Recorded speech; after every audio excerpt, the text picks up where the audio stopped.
Conter a crise, o governo federal estuda como ressarcir justamente os prejuízos financeiros causados aos aposentados e pensionistas após essa investigação da Polícia Federal revelar um esquema de fraude e desvio de dinheiro do INSS. No Congresso, então, colocamos agora, a oposição conseguiu protocolar um pedido de CPI para investigar o caso. E para a gente entender também toda essa história e os próximos desdobramentos, vamos receber agora o presidente do Partido Novo, Eduardo Ribeiro. Muito bom dia, Eduardo. Bom dia, Marcelo. Bom dia, Patrícia. É um prazer estar aqui com vocês. Eduardo, nós acompanhamos ontem, então, a reação do governo, colocou um procurador de carreira agora para fazer essa gestão. O anúncio não coube nem ao ministro Lupe, então demonstrando também todo esse desgaste. Muito se especula hoje, inclusive na imprensa, que ele poderá sair do governo, evidentemente, o ministro que é do PDT. Mas, de qualquer forma, para a solução deste caso, o que o senhor avalia? De fato, a CPI é um mecanismo mais ágil ou é apenas um mecanismo político? Seja bem-vindo.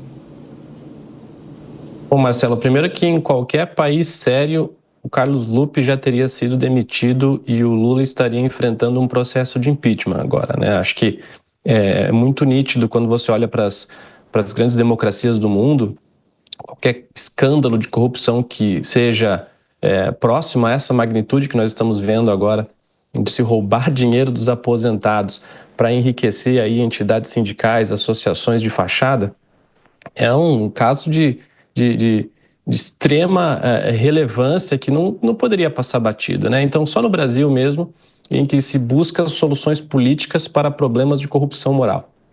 Dito isso, eu entendo que, da maneira como a política está organizada hoje em Brasília, a melhor forma para a gente conseguir avançar sobre isso é sim através de uma CPI ou de uma CPMI, se nós entendermos que haverá dificuldade para que a CPI protocolada na Câmara consiga avançar, né? Então a gente faria com as duas casas.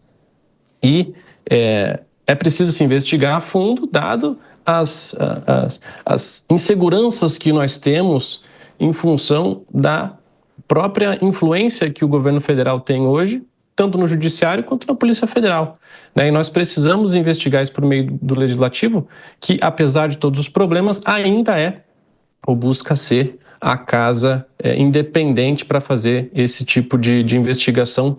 Tem legitimidade constitucional para isso e eu acho que é o melhor caminho. E dentre as pessoas que serão chamadas, né, nessa possível CPI, o ministro Carlos Lupe foi muito criticado pela omissão, né, diante da denúncia que ocorreu aí em 2023. Vocês pretendem trazer outros esclarecimentos em relação ao Carlos Lupe e também ao TCU, que também adiou a pauta por diversas vezes? Você vê aí omissão nesses dois casos? Não, sem dúvida. Eu espero que até lá o Carlos Lupe já tenha sido demitido, né? Porque, de novo, ele é o ministro responsável por gerenciar. Ele, inclusive, em declarações recentes na Câmara, agora quando foi convocado, disse que sabia que podia ter esse tipo de desvio, chegou a se referir a algumas quadrilhas que não eram a dele, né, que poderiam estar envolvidas. Então, me parece uma confissão óbvia de que tinha conhecimento disso, não fez nada durante 2 anos, mesmo depois de todos os avisos da Controladoria, TCU, enfim, nada foi feito.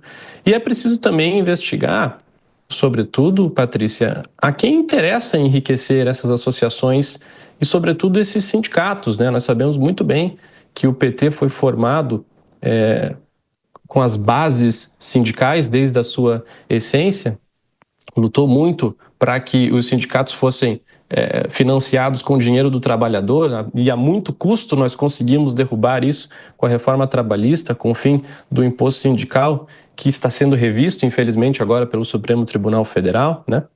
Então parece que sempre se busca uma maneira alternativa de se financiar os sindicatos no Brasil, que estão completamente anacrônicos, né? Não geram mais valor para a sociedade, não entregam aquilo que o trabalhador de fato busca, e num momento em que as formas de trabalho estão mudando, né? Então, tem todo um aspecto muito maior em torno disso, e eu acho que a CPI, uma vez instalada, precisa ir a fundo para entender a quem interessa e para onde está indo esse dinheiro roubado e para que está servindo. Ribeiro, presidente do Partido Novo, agora a pergunta dos nossos comentaristas, Deise Tiocari e depois o José Maria Trindade. Começa com você, Deise. Presidente, bom dia. O senhor estava falando justamente dessa cultura aqui no Brasil, né, nesse aparelhamento do Estado. Me parece que nessa fraude do INSS houve muito isso, né? Durante anos foi permitido que houvesse essa fraude, que os aposentados fossem aí literalmente roubados, né? Eu queria saber se na CPI existe uma possibilidade de uma investigação sobre esse aparelhamento do Estado mesmo, mais do que trocar nomes nas cadeiras, trocar um ministro, trocar um posto. Como investigar esse aparelhamento do Estado que permite que essas fraudes ocorram por anos e anos? Eu acho que a CPI ela tem totais condições de avançar em diferentes aspectos, né? Agora, só os fatos que já vieram à tona nos trazem elementos para corrigir diversos aspectos do ponto de vista de governança, tanto do INSS, né, quanto dos próprios sindicatos e de associações. Então, o nosso partido, a nossa bancada no Congresso já protocolou aí 5 projetos de lei, mas mais alguns elementos legislativos para que nós possamos melhorar tanto a governança do INSS quanto a governança dos sindicatos, sobretudo questão de transparência dos sindicatos, inclusive vedando a possibilidade de se fazer esses descontos, né, ou criar uma dificuldade maior para esse tipo de desconto, porque o grande problema foi em função de documentos falsos, né, assinaturas falsas de pessoas que sequer sabiam que estavam sendo descontados, estavam tendo das suas pensões o desconto para essas associações. Então, já se mostrou aí os fatos que foram levantados, as fragilidades para serem passíveis de correção, mas eu acho que volta ao problema anterior, né? O Brasil ele tem uma dificuldade enorme, uma lentidão em se resolver os problemas no que diz respeito à corrupção moral. Me parece que agora o governo vai aproveitar esse feriado para tentar baixar a poeira, fazer seus arranjos políticos para tentar neutralizar essa situação e ficar por isso mesmo. Como eu disse, num país sério, o Carlos Lupe já teria sido demitido e o Lula estaria enfrentando um processo de impeachment. Então, cabe à oposição se manter firme para que esse assunto não esteja, porque é caro para o brasileiro. Isso é muito grave. Então, nós vamos continuar atuando em todas as formas possíveis, sobretudo agora com o requerimento da CPI.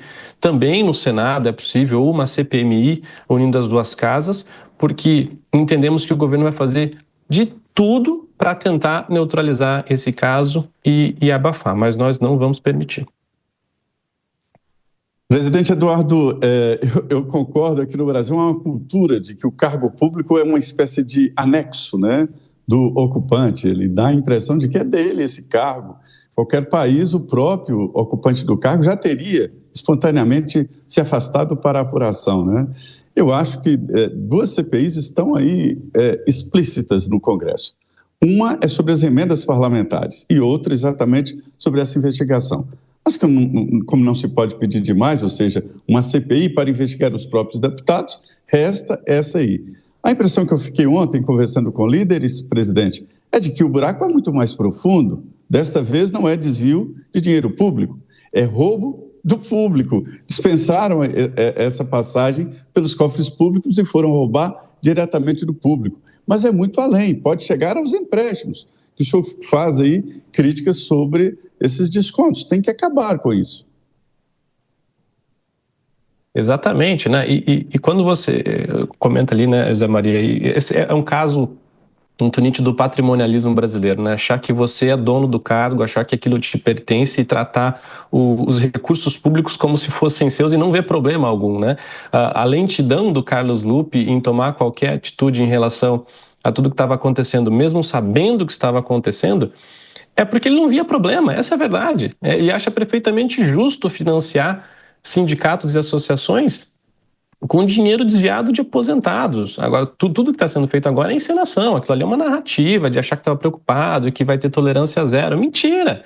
Eu ouvi dizer que o Lula ia ter tolerância zero. A tolerância zero era demitir o Lupe e entregar o cargo. É isso, né? Porque é muito grave.